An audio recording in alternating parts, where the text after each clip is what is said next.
Hi, I'm Melissa Mortenson from the Polka Dot Chair, and I am here in the Fat Quarter Studios today to show you how to add a zippered back to a pillow.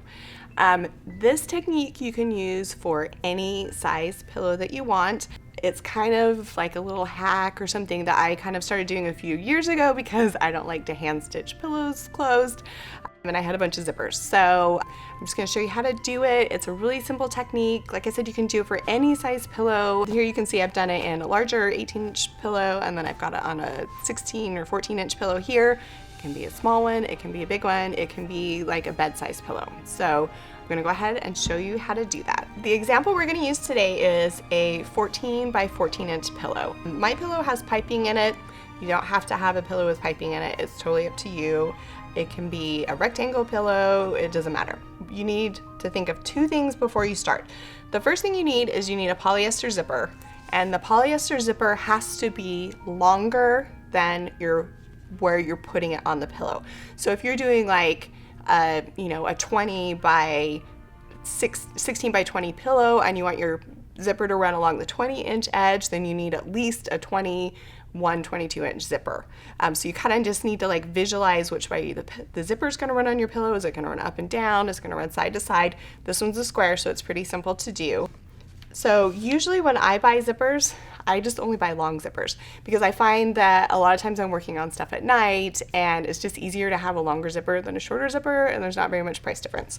And like I said, they have to be polyester. You cannot do this with a metal zipper. So what I'm going to do is I have a 14-inch by 14-inch pillow. So I have cut a piece of fabric that is 14 inches by 15 inches. So it's just going to be like the same width, but my zipper's going this way, so I've given myself an extra inch just for safety, for seam allowance. So just cut it a little bit bigger than your pillow.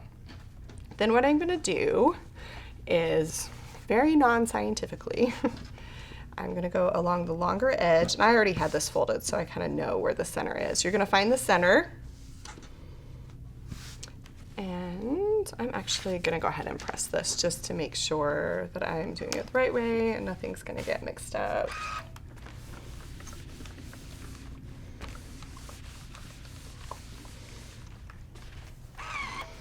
Okay, so I've pressed that. It's really clear where the center is of the longer side. So this is the longer side. This is the 15-inch side.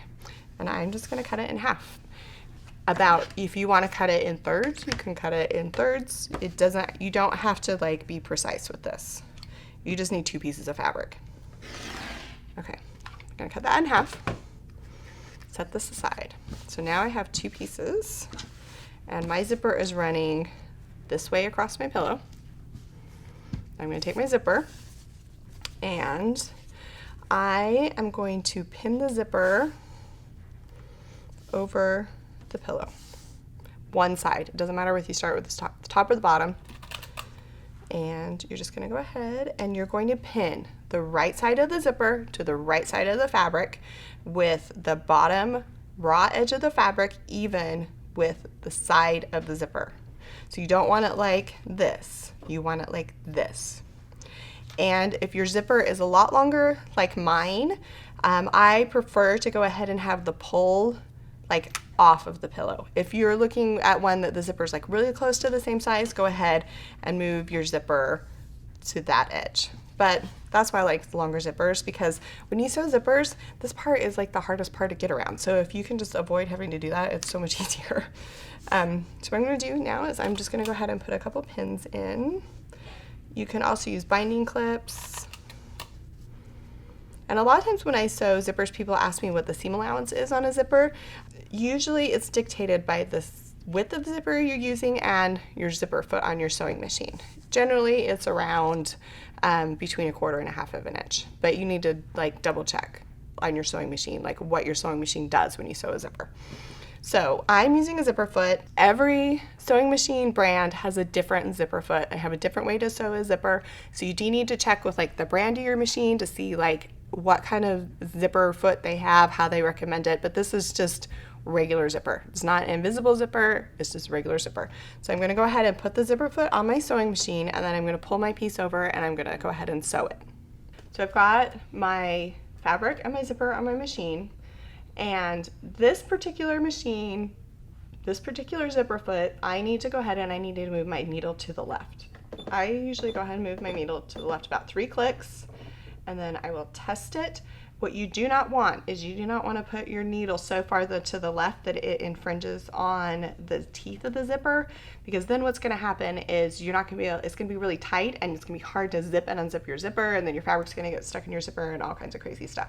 So what I usually do is go ahead and move it 3 clicks. I've got it 4, that's too many, so I'm going to go ahead and move it 3. This foot is designed just to kind of run right along the side of the zipper right here. I'm going to go ahead and pull my pin out.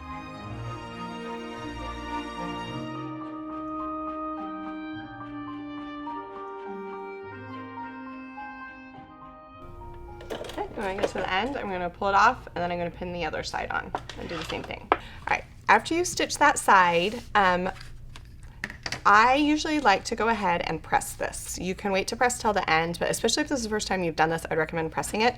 So I'm going to go ahead and take this piece, and I am going to just very simply, I'm going to press the fabric away from the zipper.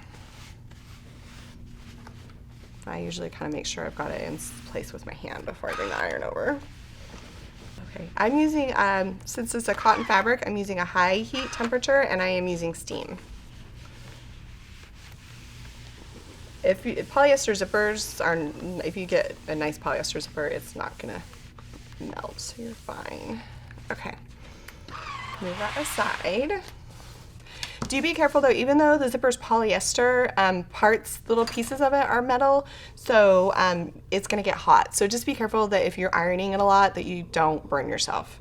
Okay, so now I've got this laying like this. So I'm gonna take my other piece of fabric, and I'm just gonna lay it on top of this piece. This piece is right side up, this piece is right side down, so I've got right sides facing, and I'm gonna line it up on the sides like this, just like this. And then same thing again, make sure my raw edges are even.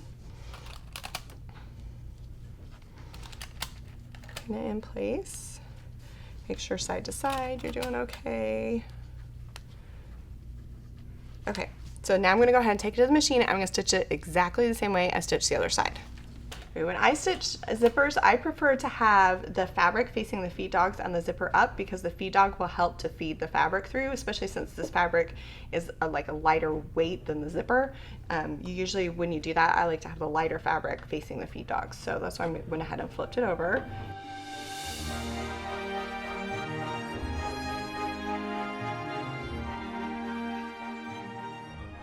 To the end, then I'm going to go back and I'm going to press this side of the zipper. Okay, so I'm going to come in and we're going to press the other side of the zipper the same way we pressed the first side.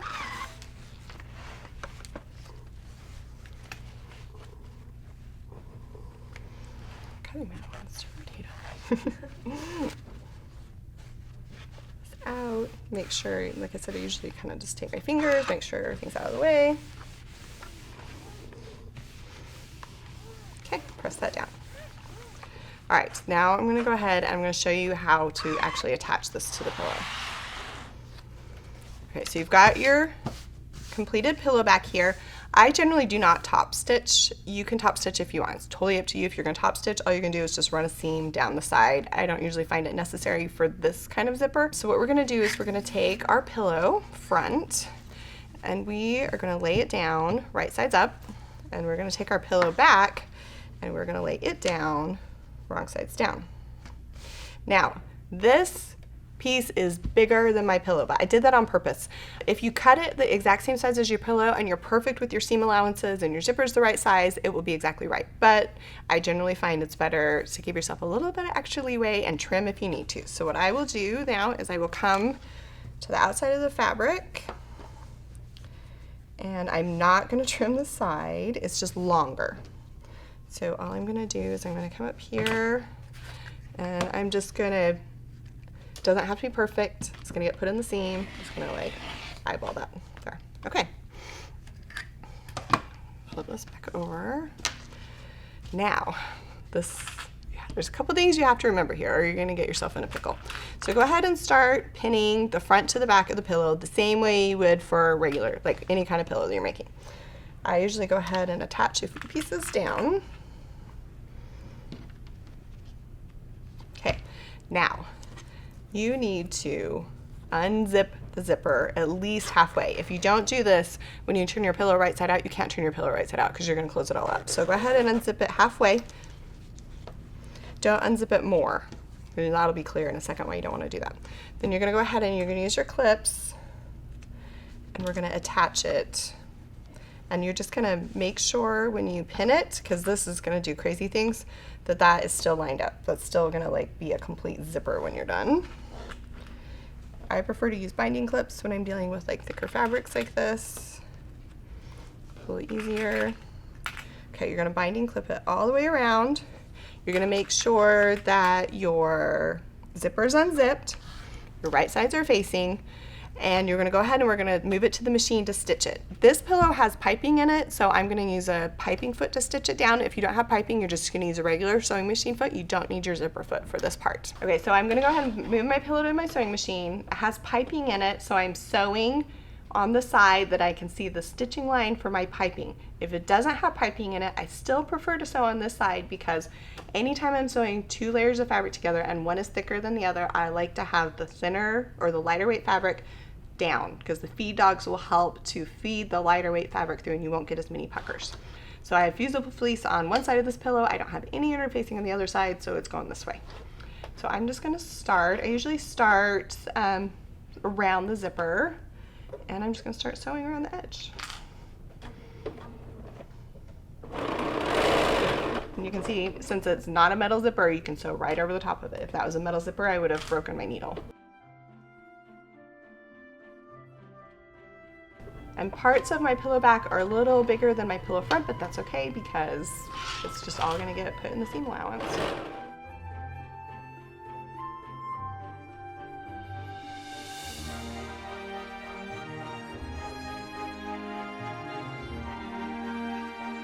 Okay, now here you can see this has kind of gotten flopped over, so I'm just going to take a second. I'm going to make sure before I come up to this part that everything's flat. That zipper looks like a regular zipper. Everything looks okay, and then I'm going to go ahead and sew over it.